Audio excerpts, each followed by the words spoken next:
I'm up. Yep. All right, this is the Trumpeter 124th scale Messerschmitt 109 G2 that I converted to a 109 F4 in the markings of my favorite ace, Hans-Joachim Marseilles of the Africa Corps. You traitor, you. Yeah, well. Man shot down 158 victories in less than a year. Yeah. All on the Western Front. All on the again, and it's the highest score against the Western Allies. Yeah, right. Now, mind you, all of his targets were Hurricanes and P-40Bs. Right. And I've just finished a book about him, and I cannot believe that the British were using the defensive Loufberry Circle as a means of protecting themselves when they got bounced for over 2 years. When after the first 3 or 4 engagements, they realized that it was totally outdated, but they kept on using it. And Marseilles used it as an advantage, and he would go vertically in and out of the Loufberry and shoot airplanes down. On September 1st, 1942, he shot down 17 airplanes in 3 sorties. Yeah, I remember reading about that too. Yeah. And his highest score in a single mission was 8 in one sortie later in September 42. And I think he only used like 20-some rounds. 20-something rounds Yeah, average, yeah, yeah. that's right. The man was an amazing marksman, an excellent deflection shooter.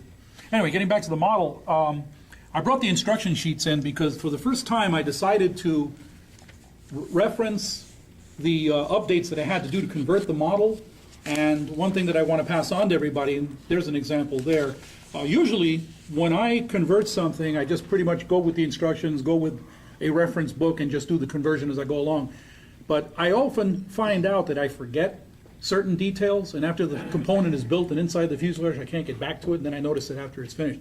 So starting with this model, I decided to write down all the modifications I'm going to do before I even start on the model. And I like to pass that on to other people so that if you guys decide to do something like that, man, it really works. It really helps a lot. And of course, the books underneath the instruction sheet are pretty much the reference books I used for doing the conversion work. The engine compartment here, as you can see, I would have to say about 60% of what you see in there is scratch built. Because not only did I have to do all of the electrical and plumbing for the engine compartment, I had to do a lot of rearranging because the F interior of the engine cowling is very different from the G model. Yeah. DB601 in the Fs and 605 in the Gs. Correct. And one of the biggest different features that they did with the 605 was they redid the heads on the engine for better cooling. And so that warranted a lot more changes in plumbing and fittings for the engine. Other parts in the book, the lower part of the engine compartment, the radiator area for the lower intake here, is actually shallower on the F model than it is on the G. So about 40% of that radiator had to be cut down and reshaped. The cockpit is pretty much out of the box except for a few added features that I put in there. For example, to position the rudder pedals and the elevator and the control stick for the position of the flight controls. You ever stand next to one of those in real life? Oh yeah, I helped restore one. Oh yeah, but believe it or not, there is more shoulder space in a 109 than there is in a Spitfire. The Spitfire actually I sat in our Spitfire at the museum and the sides actually touch my shoulders. I sat in a Spitfire at the Musée de l'Air, Le Bourget, but they had the little door down, so I guess Yeah. that made a difference. Yeah. I'll tell you an airplane, a jet fighter that's got a damn near as small a cockpit as that Miami 109, Mirages. Oh, really? Oh. The area behind the seats is that panel there, basically what I like to call the trunk lid, is basically they just give you the panel. So I decided to open it up and detail the inside section there and scratch build a couple of things like a first aid kit and a canopy cover. Okay, there's a set of maps inside the cockpit on the side wall there where they're strapped into an actual Map holder? It's not actually, well, it's a map holder, but basically all it is a strap, Yeah. like a belt strap. So I scratch built that and put that in there. But these books here by Squadron are excellent for that kind of detail. You know, I was comparing the picture of Marseille with your Marseille that you got, you know, pulling his glove up. That's almost dead on. Well, I was going to get to that. The Kubelwagen in 1/24th scale was a limited production kit that Hasegawa did about 8 years ago, with a metal figure of Hans-Joachim Marseille's and a guy in the driver's seat, which I converted to this position to do the paintwork on his rudder. But it's interesting, if you look closely, they're both 1/24th scale, and yet this guy is head and shoulders much larger than the Marseille's figure, because Hans-Joachim Marseille was 5'4" and weighed 112 pounds. Most yeah, fighter tiny pilots guy. in those days were Yeah, but he he was was like small. really tiny. I mean, he was a really small guy. And that metal figure was done by a German company for Hasegawa. They did that figure, they did an out-off-gallon figure in 32nd scale for a 109, and they did a 32nd scale figure of the Rudel, the Stuka pilot. Yeah. And they're all fabulous. I mean, I wish I knew all I know is that it's a German company that made them, that were under license by Hasegawa to do the figures.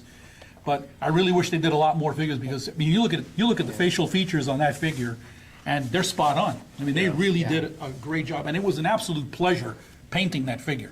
Well, I was just going through my stash this last week or so, and I came across 3 Hasegawa 32nd scale figures that I picked up a while back.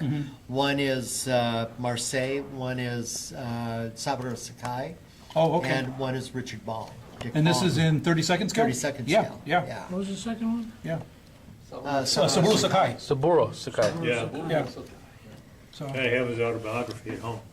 the rest of the kit, pretty much both. The Kubelwagen is straight out of the box. It's a very well detailed kit with an engine bay and a trunk compartment, and I didn't have to do anything but just build it right out of the box. And the decals, of course, are in for Marseille's personal vehicle. Interesting. I thought that was just a name that they gave the vehicle, Otto, but it turns out Otto is German for 8, and they painted on the markings representing the 8 he shot down in one mission. Because Wow. up until when he died, he had the highest score worldwide of any pilot in a single mission, and Yeah. David McCampbell beat him with a Diana Sturgeon. which Nine, interesting. He shot down all those zeros flying in a Loftberry circle. And that was a complete turkey shoot, because I mean, German for 80s. the Japanese airplanes that he shot down, they found out after the war that the average pilot in that group had less than 6 flying hours total. Wow, yeah. Not in a zero, but total. Right. So they were just meat on the table. Pretty much. Yeah. So what his personal history with a name like Marseille? He's Is- actually Alsatian. I He was was Alsatian. going to say, yeah. You had he comes from, I forget what the type of, there's a name for the type of group of people in the 1700s that for religious reasons were cast out of France, Huguenots. and they lived, thank you. Huguenots, Yeah, and they lived in Germany, and he is a descendant of that. So he was actually born in Berlin, but his family dates back to the Huguenots, and and so the name Marseille, of course, is French. Yeah. Yeah. Rommel made a comment about that one time. He said he was his favorite pilot except for that damn French name. Well, I'll tell you, Hans-Joachim Marseille, as you read his book, he was like Joachim. totally the. I'm sorry. Joachim. Yeah. Hans Joachim. Yeah, he was the furthest thing you can possibly think of from being a Nazi. The guy was totally against Oh, yeah. the Nazis and stuff, and he As was, were many of the Luftwaffe. and he was so pilots. anti-military as well. The man Yeah. was AWOL 100 times, and I mean he a got party in boy. trouble. Yeah, he Yes. got in trouble He a was a lot. stone party boy. Yeah. Any questions on this? Beautiful kit. Oh, thank you. So is it anchored on there? Or? It's anchored onto. Yeah, Okay. I wanted to take some shots of the bottom. but- I wanted to do that, but every time I do that and I transport the models, they always slide and slip and they Yeah. always get broken. I don't know if I told you, but my DC-3 kit that I took down to Sacramento for that display with the DC-3, that got demolished. Dollar Tree. It really did, yeah. I repaired it, it's all back together That was again. that half one you had? Yeah, the half and half one, yeah, Yeah. it was demolished. Remember, stop at your nearest Dollar Tree, get yourself 2 or 3 or 4 packs of that little, they got the little mini packs of super glue that come 3 or 4 in a pack. Yeah. Oh, what I need to do is start making glass cases for them. Yeah. I need to customize some glass cases for them, and that way they can survive the. And the fine The scale chil- modeler, the one children's of them hands. says how to do that. Yeah, I know, yeah. This diorama here is the 135th scale old Tamiya M3A1 Stewart tank. which is actually a diesel-powered Stewart. There are about 200 Stewarts that went to Guadalcanal, that were used in Guadalcanal, not all 200, but 200 production model M3A1s that were diesel-powered.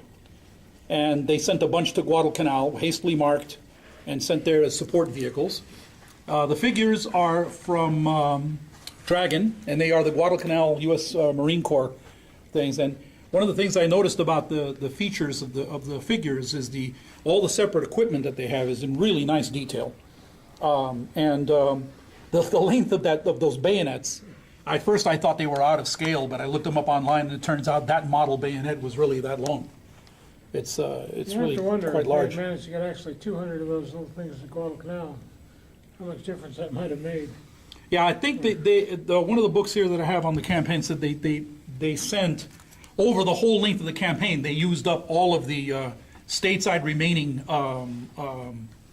diesel-powered ones. And the big difference between the standard gasoline-powered ones and the diesel-powered ones, if you look in this book here, Vapor lock in the heat. it's the exhaust system. That's the telltale sign here. And again, I swear by these squadron books. I mean, they're really, really good for giving you detail. Here's one in Guadalcanal here, and here's one being shipped. This is an earlier one, which is a gas-powered one with a completely different track. This is an M2A1. That's the important thing. And this is the photograph I used as a guide for this one. That's a Guadalcanal-based one.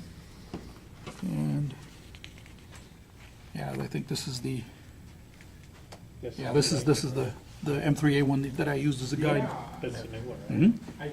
Yep. With the shorter It's a exhaust. gas one, right? Yeah, if that's got the shorter one, yes. Gas. Yeah, it's The the longer gas. one's the diesel. Right, the larger Yeah. ones, yes. They go together pretty quick. But, You don't even need glue because- Anyway, the reason why I brought the books is to just to emphasize that if you want to do any kind of a decent project, you got to do the research. You got to look the stuff up. And for me, it's a lot of fun. I love doing the research. It gives me a good hype to actually work on the model. So your palm fronds, they look like those helicopter seats. That's what they are. Yeah. That's exactly what they are. Yep. I'm a big fan of some of the old school techniques for doing dioramas. You know, why scratch build trees and buy expensive 35th scale trees when you got them in your backyard? Yep.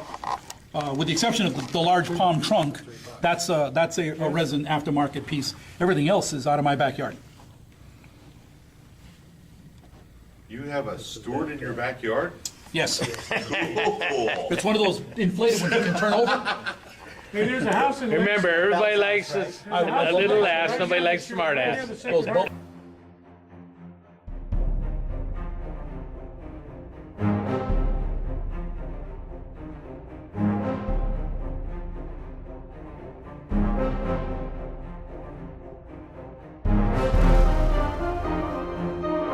Thank you.